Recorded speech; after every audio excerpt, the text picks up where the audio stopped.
ರೈತಕುಡ್ಲ ಪ್ರತಿಷ್ಠಾನದ ಆಶ್ರಯದಲ್ಲಿ ಕೊರ್ನಾಡು ಗ್ರಾಮ ಪಂಚಾಯತ್, ಕೃಷಿಕ ಸಮಾಜ ಉಳ್ಳಾಲ ತಾಲೂಕು ಹಾಗೂ ಲಯನ್ಸ್ ಕ್ಲಬ್ ಮುಡಿಪು ಇವರ ಸಹಯೋಗದಲ್ಲಿ ಮುಡಿಪು ಆಡಿಟೋರಿಯಂನಲ್ಲಿ ಆಯೋಜನೆಗೊಂಡಿರುವ 3 ದಿನಗಳ ಹಲಸು ಮೇಳ 2026 ಆರ್ಟಿ ಆಹಾರೋತ್ಸವ ಕಾರ್ಯಕ್ರಮಕ್ಕೆ ಕೃಷಿಕ ಸಮಾಜ ಉಳ್ಳಾಲ ವಲಯದ ಅಧ್ಯಕ್ಷರಾದ ದೇವದಾಸ್ ಭಂಡಾರಿ ಅವರು ಹಲಸಿನಕಾಯಿಯನ್ನು ಕತ್ತರಿಸುವ ಮೂಲಕ ಚಾಲನೆಯನ್ನು ನೀಡಿದ್ದಾರೆ.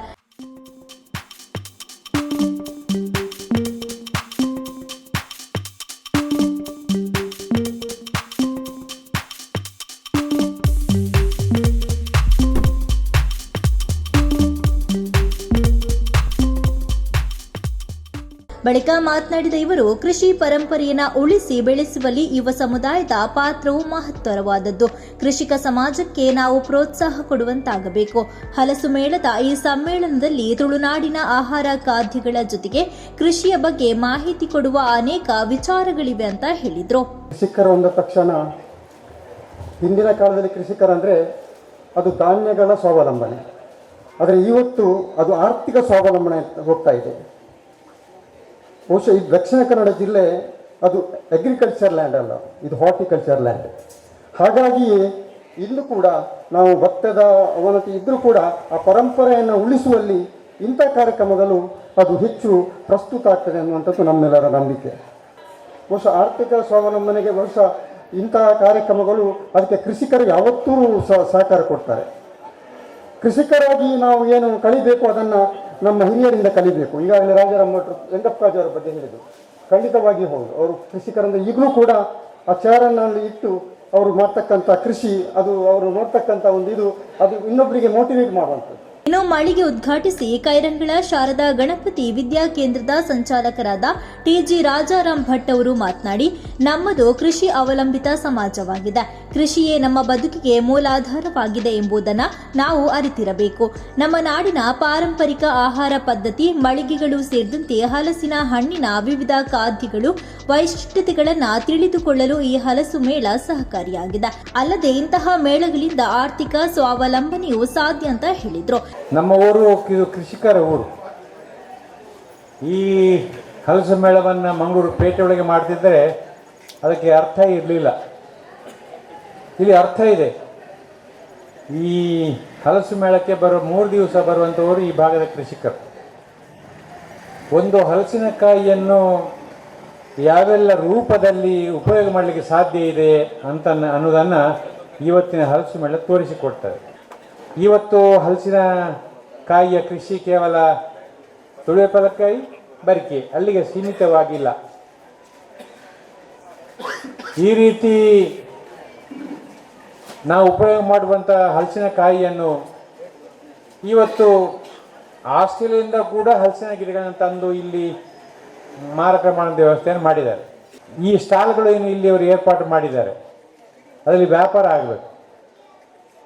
ನಮಗೆ ಇನ್ನು ಮುಂದೆ 6 ತಿಂಗಳಿಗೆ ಏನು ಬೇಕು ಅಂಥ ವಸ್ತುಗಳೆಲ್ಲ ಇವರು ಇಲ್ಲಿ ಸಾಲಾಗಿ ಪೇರಿಸಿಟ್ಟಿದ್ದಾರೆ. ಅವರಿಗೆ ನಾವು ಬೆಂಬಲ ಮಾಡಿ ಅದನ್ನು ಖರೀದಿ ಮಾಡಿದರೆ ಮುಂದಿನ ವರ್ಷ ಕೂಡ ಅವರಿಗೆ ಮಾಡಲಿಕ್ಕೆ ಉತ್ಸಾಹ ಬರ್ತದೆ. ವರ್ಷ ಅವರು ಹೊಸ ರೀತಿಯ ಪ್ರದರ್ಶನ ಮಾಡಲಿಕ್ಕೆ ಸಾಧ್ಯ ಆದರೆ ನಮ್ಮ ಭಾಗಕ್ಕೆ ಪ್ರಯೋಜನ ಆಗ್ತದೆ. ಇನ್ನು ಉದ್ಘಾಟನಾ ಕಾರ್ಯಕ್ರಮದಲ್ಲಿ ಬಿಜೆಪಿ ಮಂಗಳೂರು ಮಂಡಲ ಅಧ್ಯಕ್ಷರಾದ ಜಗದೀಶ್ ಆಳ್ವ ಕುವೆತ್ತಬೈಲ್, ತಾಲೂಕು ಪಂಚಾಯಿತಿ ಮಾಜಿ ಅಧ್ಯಕ್ಷರಾದ ಚಂದ್ರಹಾಸ್ ಕರ್ಕೇರ, ಬಿಜೆಪಿ ಮಹಿಳಾ ಮೋರ್ಚಾದ ಪ್ರಧಾನ ಕಾರ್ಯದರ್ಶಿಯಾದ ಸುಮಲತಾ ಕೋಣಾಜೆ, ಮುಖಂಡರಾದ ರಾಧಾಕೃಷ್ಣ ಉಮಿಯಾ, ಅಬ್ದುಲ್ ಜಲೀಲ್ ಮೋಂಟುಗೋಳಿ, ತಾಲೂಕು ಪಂಚಾಯಿತಿ ಮಾಜಿ ಸದಸ್ಯರಾದ ಹೈದರ್ ಕೈರಂಗಳ, ಅಜಿತ್ ಪಜೀರು, ವಿಜೇಶ್ ನಾಯ್ಕ್, ಉದಯ ಬಲೆತ್ತೋಡು, ಉದ್ಯಮಿಯಾದ ದಿನೇಶ್ ಕಾಜವ ಸೇರಿದಂತೆ ಹಲವರು ಉಪಸ್ಥಿತರಿದ್ದರು. ಹಲಸು ಮೇಳ ನಂಗಿತ್ತ ಎಂಚಿನಂದು ಬಂಡ ಐತ ವ್ಯಾಲಿ ಬಾರಿ ಮಲ್ಲ ಮಟ್ಟಡುಂಡು. ಏಪ್ರಿಲ್ ಪುರ ತಮಿಳ್ನಾಡು ಹಿಡಿದು ಬಂದಾಗ 1 kg 800 ರೂಪಾಯಿ ರೇಟ್ ಉಂಡು. ಆಂಡ ನಮ್ಮ ತೋಟೋಡು ಇತ್ತಿನ ಫಲಕಾಯಿನ ನಂಗೆ ದೆಪ್ಪೆರೆ ಒದಸಿನ ಅವು ತೋಟೋಡ್ದು ಗೂಡ್ದು ಪೋಂದುಂಡು. ನನ್ನ ಕ್ರಮೇಣ ಐತ ರೆಚ್ಚಾಗಿಲ್ಲ ಬಾರಿ ಮಲ್ಲ ಡಿಮಾಂಡ್ ಆಪುನ ಒಂದು ಸಾಧ್ಯತೆ ಇಂಚಿನ ಈ ಹಲಸು ಮೇಲರ್ದು ಅದು ಗೊತ್ತಾಪುಂಡು. ಜನಕ್ಕಳಿಗೆ ಸೀಸನ್ ಎಂಚ ಬುಳೆಪವಲಿ ಮನ್ಪುನೇನೆ ಐನು ಇಡೀ ಸೀಸನ್ ಪೂರ ಹಲಸುನು ಬುಳೆಪವನ ಅಂಚಿನ ಒಂದು ಯೋಜನೆನೇ ನಮ್ಮ ಭರತ್ನಕ್ಲ ಮೂಲ ಆಯೋಜನೆ ಮಾಡಿದ್ದೇವೆ. ಒಂದು ಕಾಲದಲ್ಲಿ ಹಲಸಿನ ಹಣ್ಣು ಅಂತ ಹೇಳಿದ್ರೆ ತಿನ್ನಲಿಕ್ಕೆ ಹಲಸಿನ ಹಣ್ಣು ಮತ್ತು ಉಪ್ಪನ ಚಿಲಿಗೆ ಉಪ್ಪನ ಇಷ್ಟನ್ನು ಮಾತ್ರ ನಾವು ಉಪಯೋಗ ಮಾಡ್ತಿದ್ದೆವು. ಆದರೆ ಇವತ್ತು ಈ ಹಲಸು ಮೇಳದಂತ ಕಾರ್ಯಕ್ರಮಗಳನ್ನ ಜನರಿಗೆ ತಿಳಿಸುವುದರ ಮೂಲಕ ಅದರಲ್ಲಿ ವಿವಿಧ ಉತ್ಪನ್ನಗಳನ್ನು ಮಾಡೋದು. ನಾವು ನೋಡಿದೆ ಮೊನ್ನೆ ಕೃಷಿ ಮೇಳದಲ್ಲಿ ನಾವು ಅದರಲ್ಲಿ ಜಿಲೇಬಿ ಮಾಡುವುದನ್ನು ನೋಡಿ ಅದು ಮನೆಗೊಂದು ಗಿಲ ಕೊಂಡೋಗಿ ಎಲ್ಲರೂ ಖುಷಿಯಾಗಿ ತಿನ್ಲಿಕ್ಕೆ, ಅಂದ್ರೆ ಆ ಮಟ್ಟದಲ್ಲಿ ಬೇರೆ ಬೇರೆ ಉತ್ಪನ್ನಗಳನ್ನು ಮಾಡುವುದರ ಮೂಲಕ ಹಲಸಿನ ಹಣ್ಣು ಕೂಡ ಒಂದು ರೀತಿಯಲ್ಲಿ ಸಾಮಾಜಿಕವಾಗಿ ಅದು ಮಾರುಕಟ್ಟೆಗೆ ಬಂದಿದೆ ಅಂತಕ್ಕಂಥ ವಿಚಾರ. ನಿಜವಾದ ಪಂಪೆ ಪಲಕಾಯಿ ಇಲ್ಲಡ್ಡುಂಡು ಪಲಕಾಯಿ ಇಲ್ಲಡ್ಡು ನನ್ನ ಗುಜ್ಜದ ಕಜಿಪು ಮನ್ಪುವ ಪಚ್ಚಿ ಉಪ್ಪಡು ಪಚ್ಚಿಲ್ ಪಾಡುವ ಪಲಕಾಯಿದ ಉಪ್ಪಾಡು ಸಮೇತ ಹಲಸು ಮೇಳದ ಲಾಸ್ಟ್ ಟೈಮ್ ಇತ್ತಂದೆ ಇಲ್ಲಡ್ಡು ತಿಂಪಿನ ಪಲಕಾಯಿಗಳ ಇನಿ ಮೂಲು ನಮ್ಮ ತಿಂದಿನ ಪಲಕಾಯಿಗಳ ಮತ್ತು ವ್ಯತ್ಯಾಸ ಉಂಡು ಅಂಚಾದು ಇನಿ ಪಲಕಾಯಿಗಳ ಜಾಗತೀಕರಣ ಆತನು ಪಲಕಾಯಿದ ಜಾಗೃತಿ ಆವೊಂದು ಪಲಕಾಯಿಗೆ ದೇಶ ವಿದೇಶಡು ಎಂಚಿನ ವ್ಯಾಲ್ಯೂ ಉಂಡು ಪಂಪನೆ ಹಲಸು ಮೇಳ ನಮಕ ತಜಪಾದು ಕೊಡ್ತಾನೆ ಎಂಕಲ್ ಮಾತ ದುಮ್ಮದ ಕಾಲದ ಮಾತ ಈ ಪೆಲಕಾಯಿ ಒಂಜಿ ಪರ್ನೆರ ಪುರ್ಸೊತ್ತಿದ್ದೇನೆ ಬಟ್ರೆ ಈ ಏಳು ಹೆಣ್ಮ ಜೊತೆ ಏರು ದತ್ತೊಂದು ಉಪ್ಪನ ಪುರ್ತಡು ಒಂಜಿ ಪೊತ್ತು ಚಾಗ್ ಐನೇ ಕೊರೊಂದಿತ್ತೀನಿ ಪೆಲಕಾಯಿನ ಮುರಿದು ಆ ಕೈಗೆ ಗೌರವ ಇತ್ತೀನಿ ಇನಿ ಉಪ್ಪಡು ಪಚ್ಚಿದ ವಿಚಾರಗಳ ಗೊತ್ತು ಪೂಜೆ ಹತ್ತದ ರೆಚ್ಚ ಕುಂಜಿದ ವಿಚಾರಗಳ ಗೊತ್ತು ಪೂಜೆ ಇನಿ ಐತೊಟ್ಟಿಗೆ ಇನಿ ಇರೋದು ಅಕ್ಕ ಇರೋದು ಬಾರಿ ಆತ ಗೌರವ ಇತ್ತೇನೆ ಇನಿ ಇರೋದು ಮಾರ್ಗ ಬೈಟ್ ತಿನ್ಪುನ ವ್ಯವಸ್ಥೆ ಆಯ್ತು ನಾನು ತಾಯಿ ಕರ್ತದೆ ಆಗಿದ್ದೀನಿ ಅವಕಾಶ ಇದ್ದೆ ಅಂದ್ರೆ ದಿನ ಅಂಡೆ ಇನ್ನು ಪ್ರತಿಯೊಂದಿಲ್ಲ ಇನ್ನು ಪೆಲಕಾಯ್ದ ಪಚ್ಚಿಲ್ ವರ್ಷದ 24 17 ತಿಂಗಳು ನಂಗೆ ಪೆಲಕಾಯಿ ತಿಕ್ಕು ಓಲ್ ತಿಕ್ಕನು ಮಾರ್ಗದ ಬೈಟ್ ಮಾತ್ರ ಮಾರ್ಗದ ಬೈಟ್ ತಿಕ್ಕು ಅಂಚಿನ ಪರಿಸ್ಥಿತಿ ನಂಗೆ ಪೂರ ಖುಷಿ ಅಪ್ಪಣ ಇರೋದು ಕೊನಪ್ಪನೆಲ್ಲ ಮಾರ್ಗದ ಬೈಟ್ ಪೆಲಕಾಯ್ದ ಪಚ್ಚಿಲ್ ಕೊನಪ್ಪನ ಮಾರ್ಗದ ಬೈಟ್ ನನ್ನ ಉಪ್ಪಡ ಪಚ್ಚಿಲ್ಲ ಒಂದು ನೀರು ಮಾಡಿದ ಎಡ್ಡ ಮಲ್ತು ಕೊರಿಯರ್ದಂಡ ಉಪ್ಪಡ ಪಚ್ಚಿಲ್ಲ ಕೊನಪ್ಪನ ವ್ಯವಸ್ಥೆ ಹಾಕುನು ಆಯ್ತೊಟ್ಟಿಗೆ ಪೆಲಕಾರಿ ಇನ್ನು ಪೂರ ಬೊಕ್ಕರಿನ ಬಾಕಿಲ ಕೊನಪ್ಪನ ವ್ಯವಸ್ಥೆ ಹಾಕುನು. ಮುಡಿಪನ್ನ ಭೂ ಸಂಸ್ಕೃತಿಯ ತವರೂರು ಅಂತ ಹೇಳ್ತಾರೆ. ಇವತ್ತಿನ ಕಾರ್ಯಕ್ರಮ ನೋಡುವಾಗ ಅದು ಮತ್ತೆ ಪುನರುತ್ತಿ ಆಗ್ತಾ ಇದೆ.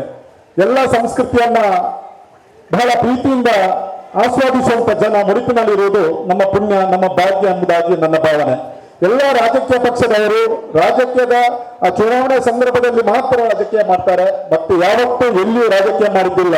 ಒಬ್ಬರು ಬಿದ್ದರೆ ಮತ್ತೊಬ್ಬರು ಎತ್ತುವಂತ, ಅವರ ಎದ್ದೇಳಿಸುವಂತ ಪ್ರವೃತ್ತಿ ಈ ಮುಡಿಪು ಪರಿಸರದ ಎಲ್ಲ ರಾಜಕೀಯ ವಿದ್ಯಾವಂತರಲ್ಲಿ, ರಾಜಕೀಯ ನಾಯಕರಲ್ಲಿ, ರಾಜಕೀಯ ಕಾರ್ಯಕರ್ತರಿರುವುದರಿಂದ ಮುಡಿಪು ಸಹೋದರತೆಯ ಕೇಂದ್ರ ಬಿಂದು ಆಗಿದೆ ಅನ್ನೋದನ್ನ ನಾನು ಈ ಸಂದರ್ಭ ಸ್ಪಷ್ಟವಾಗಿ ಹೇಳ್ತಾ ಇದ್ದೇನೆ. ಇನ್ನು ಇದೇ ಸಂದರ್ಭದಲ್ಲಿ ಸಾಹಿತ್ಯ ಆಸಕ್ತರಾದ ಉಡುಪಿಯ ರಮೇಶ್ ಪ್ರಭು ಅವರನ್ನ ಕಾರ್ಯಕ್ರಮದ ವತಿಯಿಂದ ಸನ್ಮಾನಿಸಿ ಗೌರವಿಸಲಾಯಿತು. ಇಂತಹ ಇನ್ನಷ್ಟು ಸುದ್ದಿಗಳಿಗಾಗಿ ನಮ್ಮ ಯೂಟ್ಯೂಬ್ ಚಾನೆಲ್ ಅನ್ನ ಸಬ್ಸ್ಕ್ರೈಬ್ ಮಾಡಿ, ಬೆಲ್ ಐಕಾನ್ ಪ್ರೆಸ್ ಮಾಡಿ. ನಮ್ಮ ಫೇಸ್ಬುಕ್, ಇನ್ಸ್ಟಾಗ್ರಾಂನಲ್ಲೂ ಜೊತೆಯಾಗಿ ನಮ್ಮನ್ನ ಬೆಂಬಲಿಸಿ. ಜಾಹೀರಾತುಗಳಿಗಾಗಿ ಸಂಪರ್ಕಿಸಿ 9845478858 ಅಥವಾ 9972528110.